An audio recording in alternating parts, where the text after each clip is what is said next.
जय माता दी। देवी भक्तों, आज हम आपके लिए लेकर आए हैं माँ दुर्गा के दूसरे स्वरूप माँ ब्रह्मचारिणी की अद्भुत और प्रेरणादायक कथा। माँ ब्रह्मचारिणी तप, साधना और भक्ति की प्रतीक मानी जाती हैं। नवरात्रि के दूसरे दिन उनकी पूजा अर्चना की जाती है। उनकी आराधना से साधक को अपार शक्ति, दृढ़ संकल्प और आत्मबल प्राप्त होता है। माँ ब्रह्मचारिणी का स्वरूप तपस्विनी और त्यागमयी के रूप में प्रकट हुआ। ब्रह्म का अर्थ है तपस्या और आध्यात्मिक ज्ञान, जबकि चारिणी का अर्थ है उसका आचरण करने वाले। इस प्रकार मां ब्रह्मचारिणी वह दिव्य शक्ति हैं जिन्होंने अपनी तपस्या और साधना से भक्ति और समर्पण की अद्भुत मिसाल प्रस्तुत की। मां ब्रह्मचारिणी को देवी सती का पुनर्जन्म माना जाता है। देवी सती राजा दक्ष की पुत्री थी और उनका विवाह भगवान शिव से हुआ था। सती भगवान शिव से गहरे प्रेम और समर्पण से जुड़ी थी, लेकिन जब राजा दक्ष ने भगवान शिव का अपमान किया और अपने यज्ञ में उन्हें आमंत्रित नहीं किया, तब सती ने आत्मसम्मान की रक्षा के लिए प्राणों की आहुति दे दी। यह आत्म बलिदान अत्यंत मार्मिक था और इसमें प्रेम, निष्ठा और आत्मसम्मान के उच्च आदर्श झलकते हैं। देवी सती का पुनर्जन्म हिमालय के राजा हिमवान और रानी मैना के घर पार्वती के रूप में हुआ। पर्वत की पुत्री होने के कारण उनका नाम पार्वती पड़ा। उनका जन्म पूर्व जन्म की अधूरी यात्रा को पूर्ण करने के लिए हुआ था। पार्वती का उद्देश्य स्पष्ट था, भगवान शिव से पुनः मिलन। पार्वती जी ने शिव को पाने के लिए कठोर तप का मार्ग अपनाया।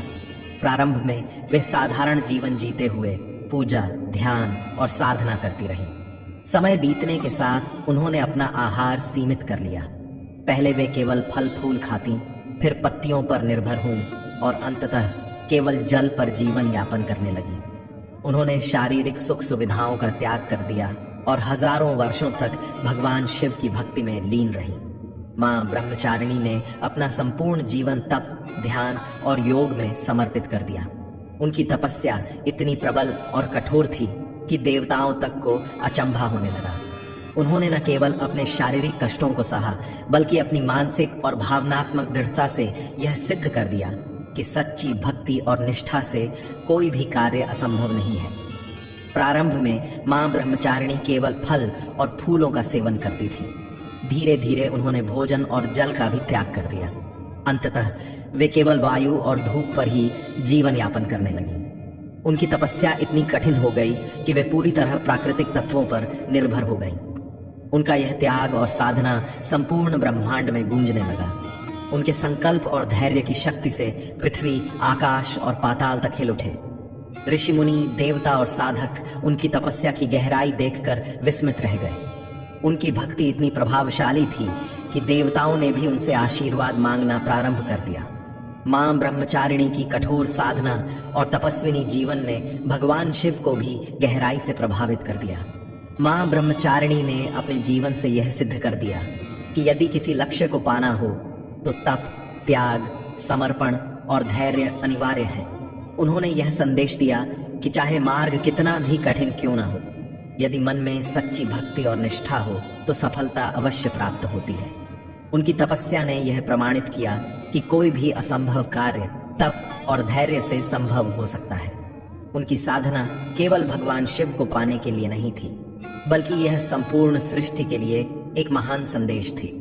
मां ब्रह्मचारिणी ने यह उदाहरण प्रस्तुत किया कि जीवन में धैर्य और त्याग का महत्व असीम है और सच्ची भक्ति कभी व्यर्थ नहीं जाती। मां ब्रह्मचारिणी का स्वरूप अत्यंत शांत, सौम्य और दिव्य है। उनके एक हाथ में जपमाला है जो तप और साधना का प्रतीक है, वहीं दूसरे हाथ में कमंडल है जो जल और शुद्धता का प्रतीक है। उनके साधारण और सफेद वस्त्र पवित्रता और त्याग का द्योतक है।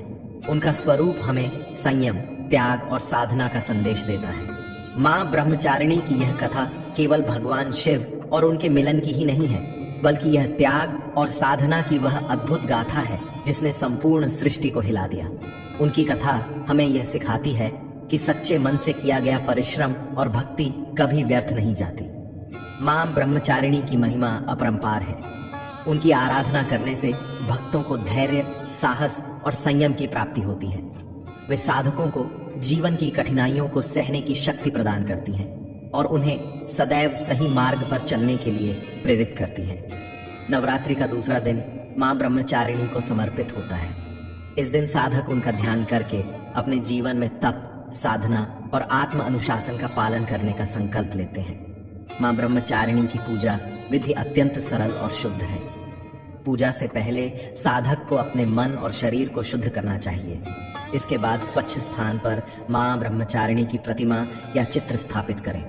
उनकी पूजा में सफेद फूल, अक्षत, धूप, दीप और नैवेद्य अर्पित किए जाते हैं। सफेद रंग मां ब्रह्मचारिणी का प्रिय रंग है, जो पवित्रता और साधना का प्रतीक है। उनकी पूजा और ध्यान से साधक को मानसिक शांति, आत्मसंयम और जीवन में सफलता प्राप्त करने के लिए आवश्यक धैर्य और साहस मिलता है। मां ब्रह्मचारिणी के प्रमुख मंत्र का जाप साधक को विशेष फल देता है। दधाना कर पद्माभ्यामक्षमाला कमंडलो देवी प्रसीदतु मयि ब्रह्मचारिण्यनुत्तमा। इस मंत्र का जप करने से साधक को मानसिक शांति, धैर्य और आत्मबल की प्राप्ति होती है। पूजा के अंत में भक्त मां ब्रह्मचारिणी से अपने जीवन में शांति, संयम और धैर्य की प्रार्थना करते हैं। उनकी कथा से यह संदेश मिलता है कि जीवन में कोई भी लक्ष्य तब तक पूर्ण नहीं हो सकता जब तक उसमें तप, अनुशासन और समर्पण न हो। मां ब्रह्मचारिणी हमें यह सिखाती है कि कठिन परिस्थितियों में भी हमें अपने आत्मविश्वास को बनाए रखना चाहिए और निरंतर अपने लक्ष्य की ओर अग्रसर रहना चाहिए। मां ब्रह्मचारिणी की आराधना से हमें जीवन में समर्पण, अनुशासन और आत्मबल की प्राप्ति होती है, जो हर कठिनाई से पार पाने में सहायक बनती है। उनकी पूजा और ध्यान से भक्त को मानसिक शांति, आत्मबल और चुनौतियों का सामना करने की शक्ति प्राप्त होती है। मानसिक शांति। मां ब्रह्मचारिणी की आराधना से मन को स्थिरता और शांति मिलती है।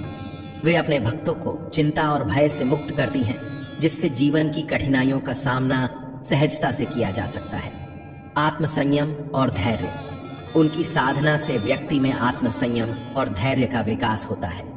कठिन परिस्थितियों में भी धैर्यपूर्वक निर्णय लेने की क्षमता प्राप्त होती है, जिससे जीवन का मार्ग सरल हो जाता है। आत्मबल और आत्मविश्वास। मां ब्रह्मचारिणी की कृपा से भक्त में आत्मबल और आत्मविश्वास की वृद्धि होती है। जब आत्मविश्वास दृढ़ होता है तो इंसान जीवन की हर चुनौती का सामना सफलता के साथ कर सकता है। मां ब्रह्मचारिणी का जीवन और तपस्या हमें यह सिखाते हैं कि कठिनाइयां जीवन का हिस्सा हैं, लेकिन यदि हम अपने मार्ग से न भटकें और धैर्यपूर्वक आगे बढ़ते रहें तो सफलता अवश्य प्राप्त होती है। उनका तपस्वी स्वरूप हमें संयम, धैर्य और आत्मबल का महत्व समझाता है, जो हर मुश्किल को पार करने के लिए आवश्यक है।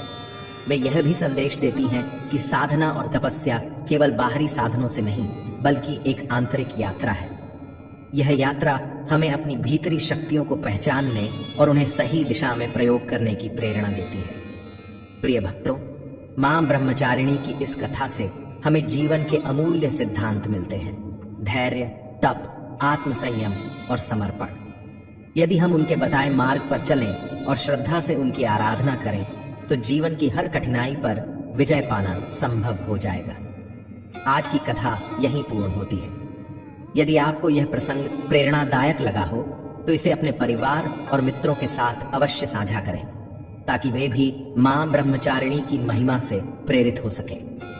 यदि इस कथा के वर्णन में कोई त्रुटि हुई हो तो मां भगवती हमारी भूल को क्षमा करें। अगले प्रसंग में हम मां दुर्गा के एक और दिव्य स्वरूप की कथा लेकर आएंगे। जय मां ब्रह्मचारिणी।